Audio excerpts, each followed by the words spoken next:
Okay. You know, so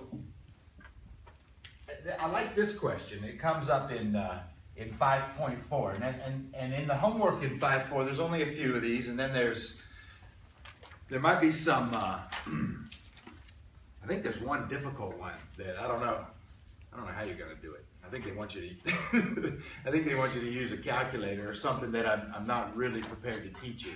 So I might have one bad question in the 5.4 section. But hang on, what's the good questions? The good questions are this. If I give you a chart of data like this,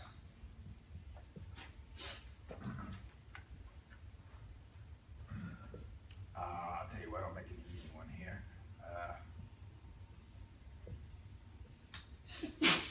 Bless you. So the question is, here's some data, can you find the equation? And maybe as a hint, somebody should say, can you find the equation? But as a good hint, they should say, can you find the exponential equation for this data? And then I think your brain ought to try to recall 2, 3, 4, 5 days ago when we were first introducing exponential functions, and we would kind of, I wrote this on the board: a times b to the x. I mean, this is kind of our generic exponential function. And if you remember from my notes or from my thoughts or whatever you've been working on, that if you plug in a 0 for x, you get b to the 0, which is 1, and so you get this number a.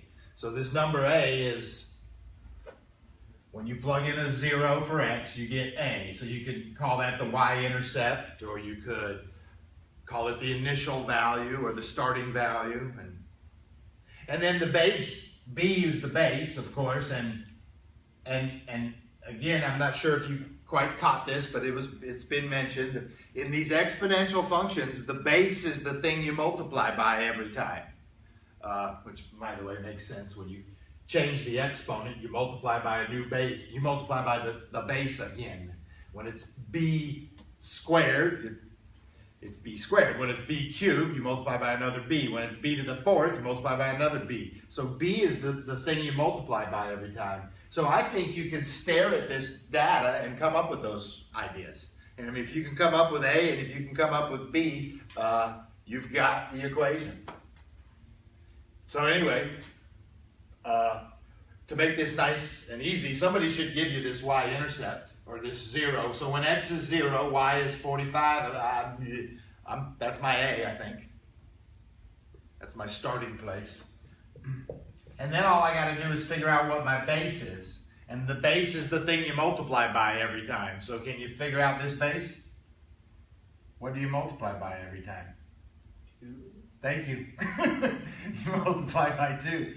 If it was a little more complicated numbers, I guess maybe you would divide to figure out what you're multiplying by, right? You could take 180 and divide by 90 to figure out what did I multiply by, right?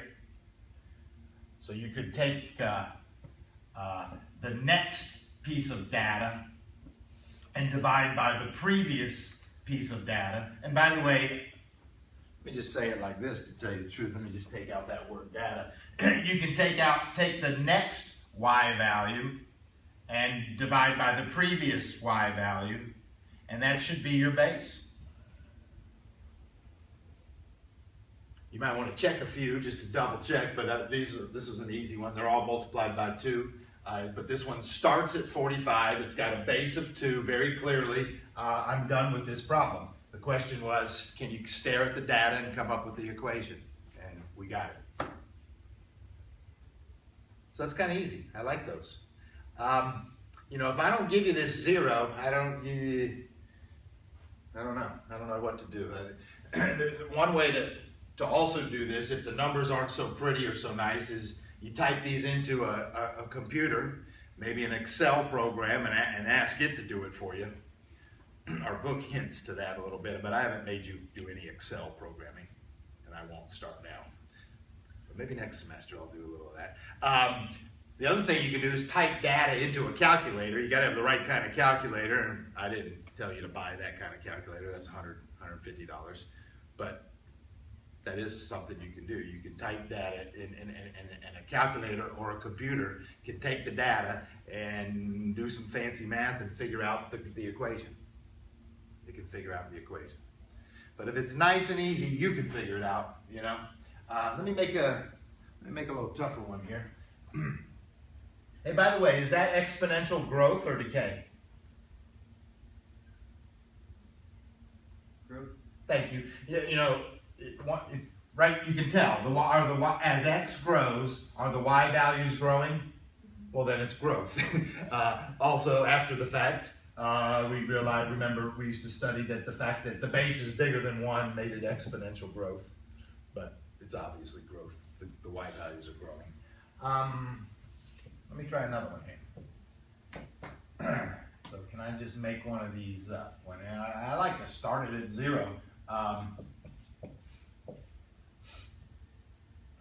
And then the other thing is, to make it easy, is I do increments of 1, because if I do increments of 1, then we're multiplying by the same thing every time. So now don't look, oops. Don't look at the man behind the curtain. Don't look at the man behind the curtain.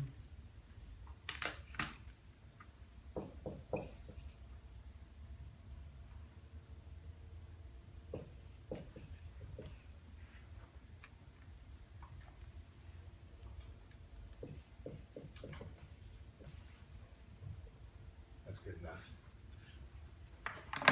So, can we find the equation for this data? Can we find the equation for this data? I think this is my key, okay? My key to life here is thinking about this. And I think the equation is y equals 1500. That's a good starting number there. And then what do I multiply every time? Well, in order to figure out what you multiply by, I think I would do division, right? I mean, that's very logical. What did I multiply by this to get this? Well, let's take this and divide by this and see what we got. So like I kind of said here, these are decent little notes here. Take the next y value and divide by the previous y value, and you should get your base. So if I took 1170 and divided by 1500, that should do it. Did you guys do it? I get a 0.78. That's my base, maybe. But you know what? Maybe I should check a few of them. Make sure it's, let me try the next one. 912.6 divided by 1170. Yeah, that's 0.78. Yeah, that's probably it. Let me just check this last one. Watch this. I'm going to try this last one. 711.83, oops, divided by 912.6. Hey, this time I got 0.78002191. Anyway, I'm going to still call that a 0.78. It didn't come out perfect this time because I think when I was writing down this data, I think I rounded something off. So because I rounded maybe this off, when you go back to find it, it's a little bit off. But that's okay. We'll go with the closest base we can get. That's good. We're good. 0.78. Cool. We're done. 0.78 to the x. Hey, by the way, that's the base. That's the starting value. That's the equation. That's the exponential equation for that data. It's really easy once somebody explains it to you.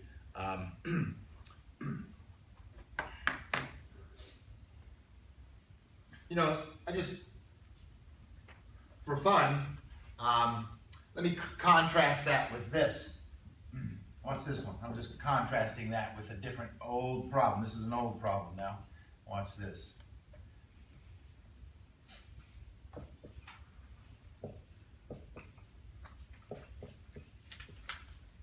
Look at this data. Do you see a starting value in this data? Do you see a starting value? 10, good job, right. When x is 0, it's 10. I guess that's the y-intercept. I call it the starting value sometimes. Is there a number you multiply by every time to get the next number? And the answer is no. You could try it and see using your division skills, but no, this one's different. You can sort of see what it is. What am I doing? Adding 3 every time? I'm adding 3 every time. I don't know if you ever caught this, but back in the day when we studied linear functions, that's the slope. That's what's going on here. This is a line with a slope. Because when x changes 1, how much does y change? 3. But again, it's not multiplication. This is a change in y, that's 3. This is a change in x, that's 1. I think the slope is the change in y over the change in x, and no matter how you did it, it would be a 3 over 1. You guys with me? So this is different. This data, when you add a number every time, that's good old chapter 1 linear data. When you multiply by a number every time, that's chapter 5 exponential data.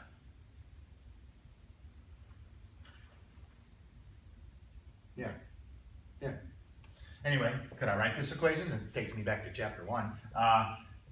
Y equals mx plus b, and the slope is 3, and the y-intercept is 10. I think I'm happy, right? Good old, bless you. Hey, by the way, back to this one, growth or decay? Okay. Yeah, a couple reasons, but you can see the y value is decreasing. It's decay, and the base is less than 1. Yeah, if the base is less than 1, it's exponential decay. Of course, if you multiply by something less than 1, the y values decrease.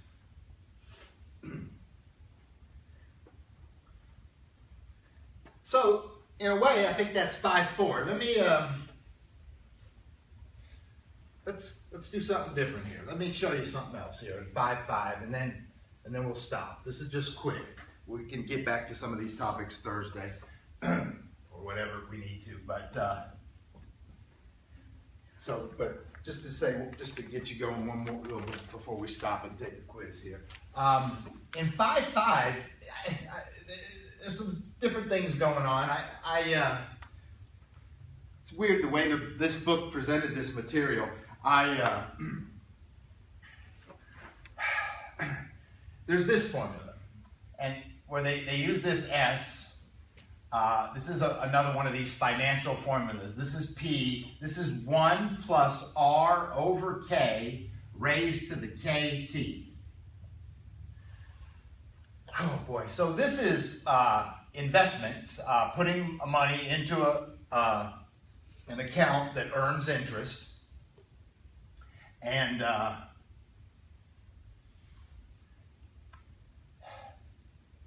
this is an investment where the interest is compounded K times per year.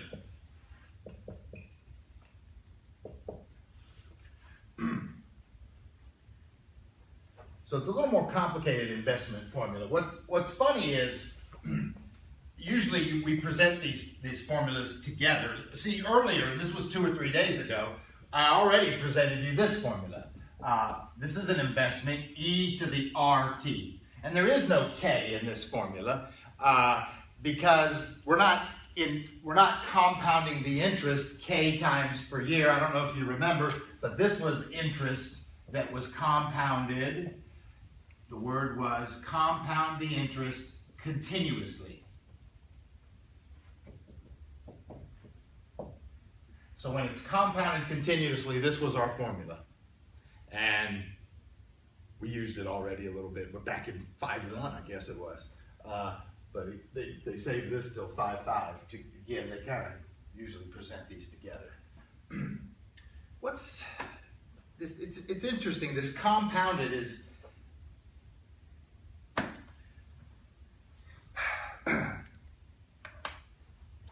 See, compounding the interest is kind of like when they decide to pay you the interest. So let's just play a little game here. If I put $100 in the bank and they're going to pay me 12% interest, $100 in the bank, 12% interest, and they're only going to compound it once a year. Once a year.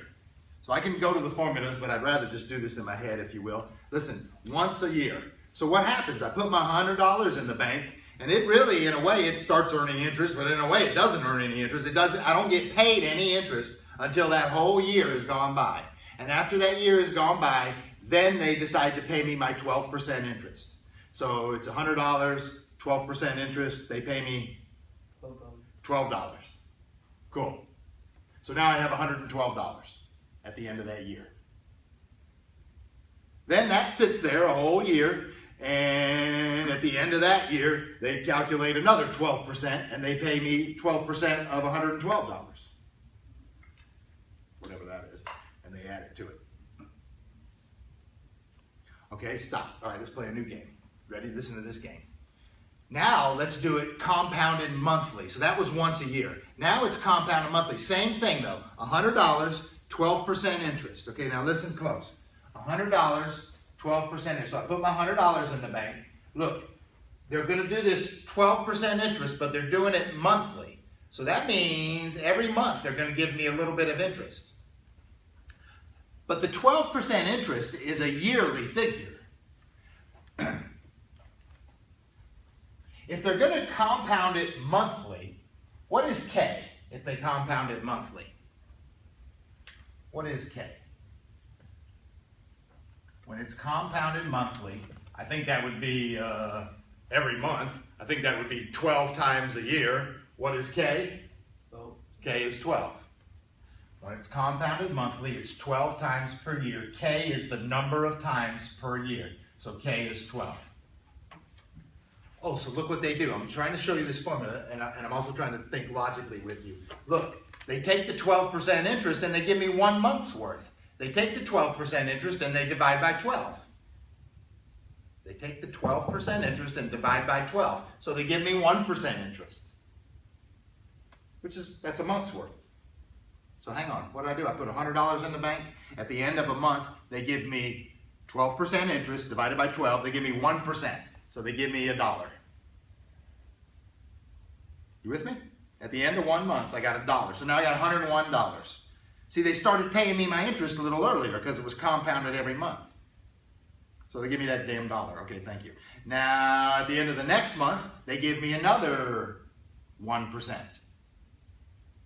See, they're going to do that 12 times a year for so many years. Anyway, what's another 1%? Now it's $101. 1% is $1.01. So now they give me $1.01. So now I got $102.01. After 2 months. See, in that other scenario, I don't know if I got anything. I mean, they wouldn't pay me. They only compounded once a year. I had to wait for a whole year before I got paid.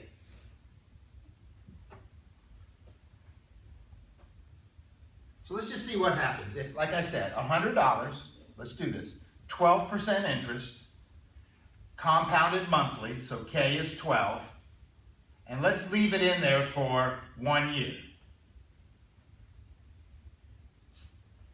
So let's see how much money I got. What did I say? When it was compounded once a year, well, remember the answer? $100, leave it in there a whole year, they pay you 12%, you have $112 once a year. That's when K is 1.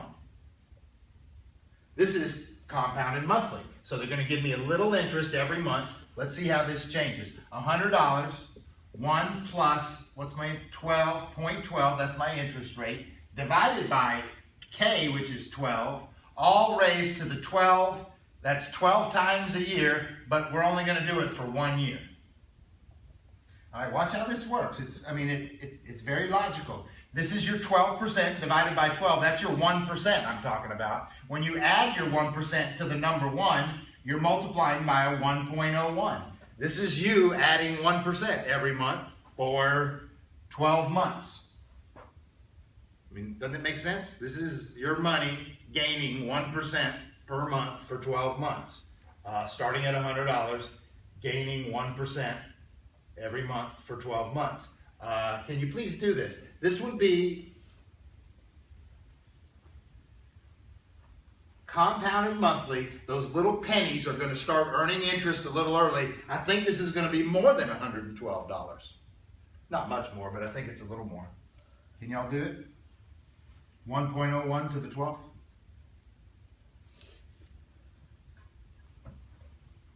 Need a calculator today. Need a calculator today.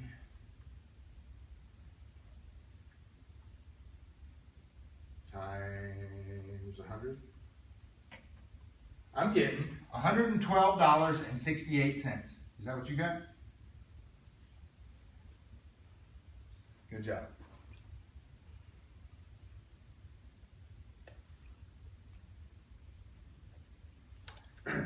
Hey, what if it's compounded monthly? K is 12. What if it's compounded daily? How many times a year is daily? 365. Then K is 365. What if it's compounded quarterly? They say quarterly sometimes. Quarterly is a quarter of a year. That's every 3 months, but that's a quarter of a year. K would be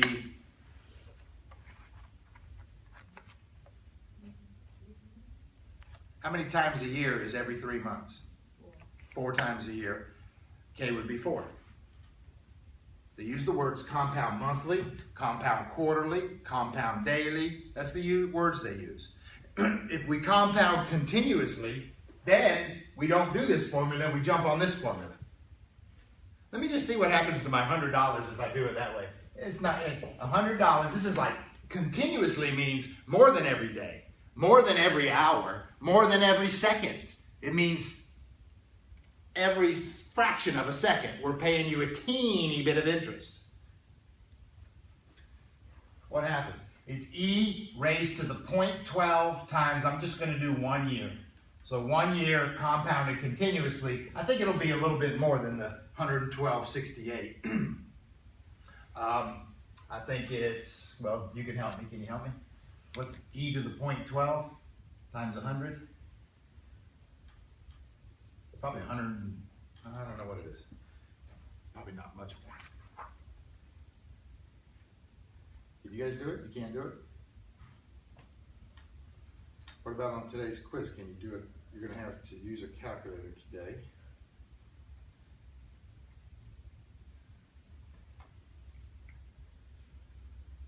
Yeah, it ain't much more. $112.75 if I round it. Huh, that's interesting. Compounded monthly, it's this much. Compounded continuously, every split second, it's not that much more. It's a little more. Of course, this is only $100, and we did only leave it in there 1 year. Anyway, these numbers change if it's more money. Higher interest rate would be nice. Actually, 12% is a high interest rate.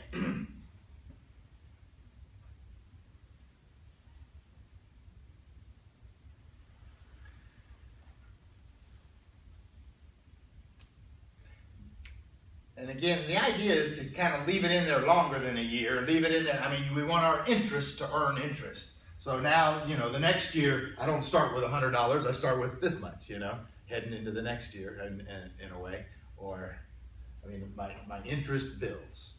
My interest builds into my balance, and my money grows exponentially. Anyway, there might be a few other things in, I don't know.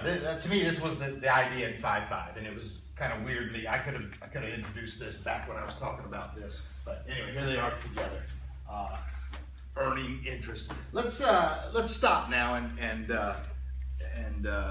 you guys should work on some homework, but we should do a quiz, I guess, and I'll see you Thursday. I think I have a nice little quiz for you. Like I said.